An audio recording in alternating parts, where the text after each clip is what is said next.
जय श्री कृष्णा दोस्तों। श्रीमद् भगवत गीता ये पवित्र ग्रंथ है जो सदियों से भगवत गीता का उपदेश, ज्ञान, लोगों को सही राह दिखाने, अपना सही जीवन जीने का तरीका सिखाती है। श्रीमद् भगवत गीता। अगर आप श्रीमद् भगवत गीता के अनुसार चलोगे तो आपको जीवन में कभी भी दुख, परेशानी और चिंता का सामना नहीं करना पड़ेगा। अगर जो कोई भी श्रीमद् भगवत गीता पढ़ता है अथवा सुनता है तो उसका जीवन सफल हो जाता है। ऐसे ही मैं आज आपके सामने श्रीमद् भगवत गीता के उपदेश आपके समक्ष प्रस्तुत कर रही हूँ। अगर आप रोज ये भगवत गीता के उपदेश सुनेंगे, आपके जीवन की सारी चिंताएं, दुख समाप्त हो जाएगा। जब यह उपदेश ध्यान पूर्वक सुनेंगे तो आपकी हर इच्छा पूरी होगी, आपके जीवन में हर दुख दूर होगा, आपकी हर समस्या का समाधान मिलेगा।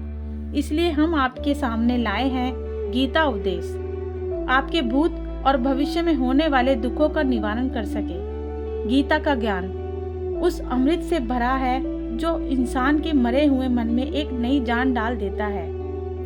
मैं विश्वास के साथ ये बात कह सकती हूँ कि जो कोई भी इन बातों को ध्यान से पूरा वीडियो अंत तक सुनेगा, उसे अपनी हर समस्या का हल मिल जाएगा। वह सब कुछ मिल जाएगा जो वह पाना चाहता है। इस वीडियो के एक भी विचार को मिस मत कीजिएगा। इस वीडियो को पूरा अंत तक सुनिए। आइए शुरू करते हैं श्रीमद् भगवत गीता का पहला उपदेश। मीठे बोलने वालों से और ज्यादा तारीफ करने वालों से सावधान रहना चाहिए, क्योंकि जो लोग मीठा तभी बोलते हैं जब आपको उनसे अपना मतलब निकालना होता है। आपकी तारीफ भी तभी की जाती है जब उन्हें आपसे अपना काम निकालना होता है। याद रखना कि तारीफ आपको जिंदगी में कभी भी फ्री में नहीं मिलने वाली है। यदि कोई आपकी तारीफ कर रहा है तो कुछ ना कुछ उसके लिए आपको उसका मूल्य चुकाना ही पड़ेगा। इसीलिए ऐसे लोग बहुत ज़्यादा मीठा बोलते हैं और जो आपकी तारीफ करते हैं उनसे जरा सावधान रहना चाहिए। श्रीमद् भगवत गीता का दूसरा उपदेश यह है, आंखों से देखने वाली बात पर एकदम से जल्दी भरोसा नहीं करना चाहिए। ऐसी बहुत कहानियां आपने सुनी होगी और कई बार आंखों से दिखने वाली बात सच नहीं होती है।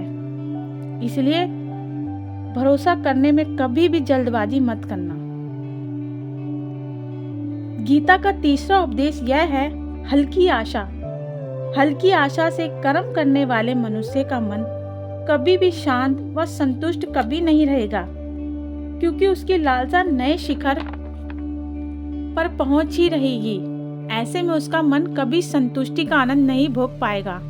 जो व्यक्ति फल की अभिलाषा के लिए कर्म करता है, फिर उसे उम्मीदों के अनुसार फल की प्राप्ति नहीं हो पाती है, तो वह निराश और दुखी हो जाता है। भगवान श्री कृष्ण अर्जुन से कहते हैं, तुम स्वयं को मुझ पर समर्पित कर दो, ईश्वर पर भरोसा रखो और निस्वार्थ, निश्चल और निष्पाप होकर बिना फल की इच्छा की अभिलाषा के कर्म करते जाओ। फिर तुम्हारा जीवन सुख और संतुष्टि से भर जाएगा। देखना, दुख कभी तुम्हें छू भी नहीं पाएगा और मोक्ष की प्राप्ति हो जाएगी। बार बार जन्म लेने वाले अनंत इच्छाएं मनुष्य को अपनी इंद्रियों का गुलाम बना देती है। जब हम दूसरों की चुगली करते हैं, हमें उसके भाग्य में मिलने वाली दुखों और कष्टों को भी भोगना पड़ता है। किसी के प्रति बुरी भावना रखना, ईर्ष्या करना, बुरा बोलना, अपने कर्तव्यों का पालन करने वाले कभी मोक्ष को प्राप्त नहीं कर पाते। कर्म अच्छा हुआ तो फल अवश्य मिलेगा और कर्म बुरा हुआ तो उसका दंड भी अवश्य मिलेगा। भगवान कहते हैं, मैं भूत का, भविष्य का और वर्तमान में होने वाले घटनाओं के हर परिणाम को देख सकता हूँ। इसलिए परिणाम की चिंता छोड़कर कर्म को निरंतर करते रहो।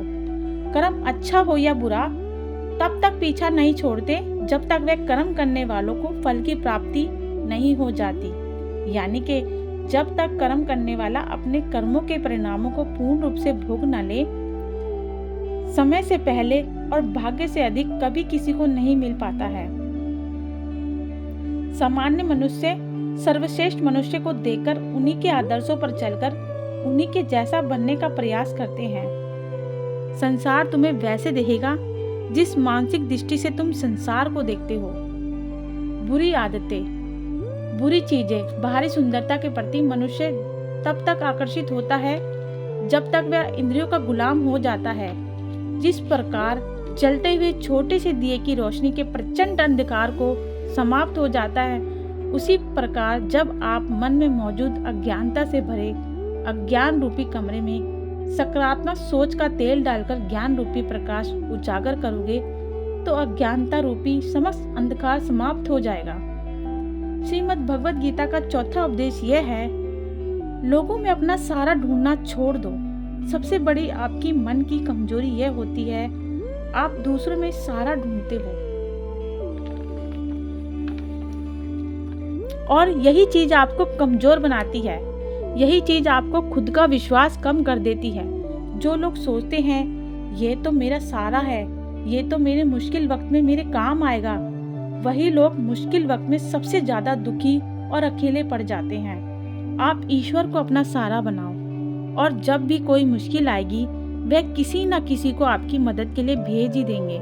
दुनिया को सहारा मत बनाओ। खुद अपने लिए सहारा ढूंढते रहते हैं, वो आपका सहारा कैसे बनेंगे?